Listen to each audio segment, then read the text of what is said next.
मस्त क्रंची झाली आपलं, बघू शकता. खारी बाजारात खारी कशी तयार होते, कशी हायजेनिक असते आपल्याला माहिती नसतं. आपण स्वतःच्या हाताने बनवलेलं कधीही चांगलं.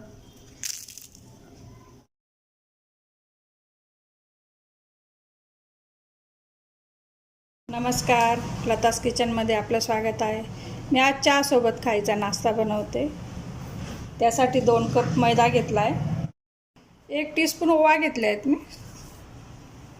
1 टीस्पून कलोंजी घेतली, कांद्याचं बी, त्याची टेस्ट छान येते. 1 चमचा मीठ घेतला आहे.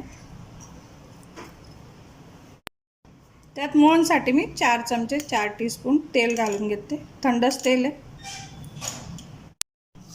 सगळं कालून घ्यायचं. त्यात थोडं थोडं पाणी घालून मळून घ्यायचं आहे. खूप असं सैलसर पण नको आणि घट्टही नको, आपल्या पोळ्यांच्या पिठाप्रमाणे. असं मैद्याची कणिक मळून घेतली मी.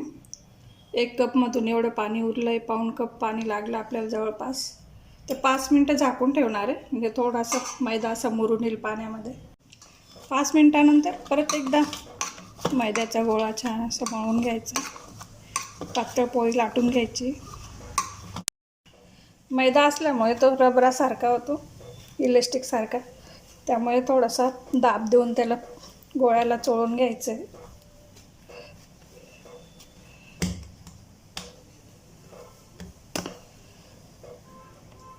एकच मोठी पोळी लाटून घेते मी, त्याला साठा लावणार आहेत आपण.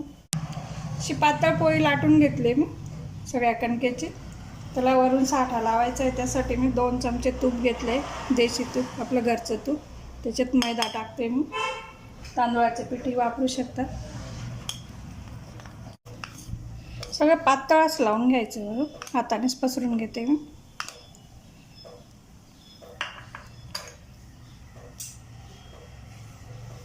त्याच्याने छान अशी खुसखुशीत होईल ते पुरी. सगळीकडून कोपऱ्यापर्यंत लावून घ्यायचं आहे. अगदी पातळ पसरायचं आहे. त्यात एका बाजूने गुंडाळी करत, अगदी टाईट गुंडाळी करायची, रोल करून घ्यायचा आहे.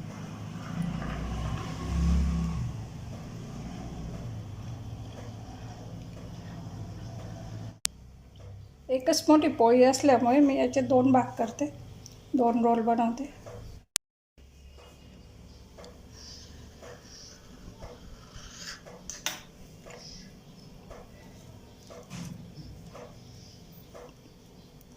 परत याचा एक रोल बनवून घेते. एक लहान लहान गोळे करून घेते.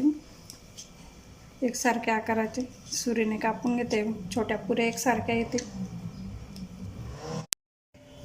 असे सगळे गोळे करून घेते मी. छोट्या छोट्या पुऱ्या लाटून घ्यायच्या आहे.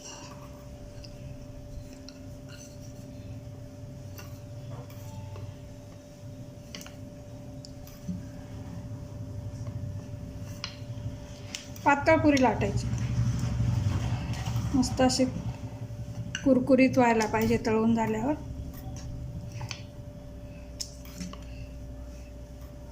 पुरी तुम्ही डब्यातही लहान मुलांना देऊ शकता. पाहुणे आले त्यांना चहासोबत देऊ शकतात. बाहेरून बिस्किट आणायची वेळ नसेल बिस्किट आणायला तर, किंवा मधल्या वेळचं खाणं. पुरी लाटल्यानंतर आपला साठा उरवलेला तो थोडा लावून घ्यायचा त्याच्यावर, हातानेच लावून घ्यायचा, म्हणजे त्याचे असे छान पूड येतील.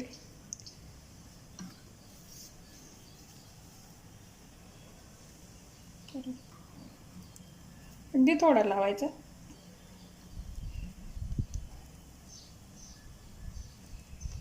पुरीला थोडंसं लाटून घेते मी.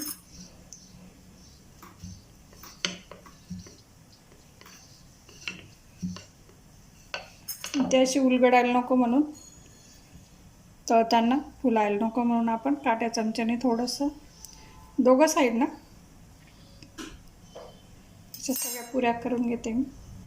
कढईत तेल ठेवलं आहे मी. फ्रेश तेलच घ्यायचं, ताजं नवीन तेल घ्यायचं. तेल तापल्यावर गॅस थोडा कमी करून घेते मी, मिडियम करून घेते. आधी चांगलं तापून घ्यायचं. त्याच्यात आपण पुऱ्या टाकून घेऊ. तुम्हाला ओवा कलौंजी थोडी जास्त वाटत असेल तर कमी करू शकता, अर्धा टीस्पून. असे थोडे बुडबुडे, तेलातले बुडबुडे कमी झाले तेव्हा उलटून घेतले मी. थोडे उलटून छान असा कलर येईल तोपर्यंत तळून घ्यायचे. गॅसची हीट एकदम कमी पण नाही ठेवायची, फुल पण नाही ठेवायची, अगदी मिडियम ते लो हीट ठेवायची. म्हणजे अगदी मंद गॅसवर मस्त आतपर्यंत तळले जातील ते. आतले लेअर पण खुसखुशीत होतील, मऊ पडणार नाही. मस्त पदर सुटत आहेत, बघू शकताय खारी पुरीचे. मस्त तळले गेलं आहे, बघू शकता. कलर पण चेंज झालेला आहे. जास्तही नाही होऊ द्यायचा कलर चेंज, कारण ते काढल्यानंतर पण स्वतःच्या हीटवर तळले जातात. मस्त गार झाल्यावर क्रंची कुरकुरीत पुरी आपली सॉससोबत, चटणीसोबतही खाऊ शकता, चहासोबत, किंवा नुसतंही लहान मुलांच्या डब्यात देऊ शकतो आपण. झाली आपली रेसिपी तयार. स्वस्त राहा, मस्त खा. भेटूया आपण पुढच्या रेसिपीसोबत.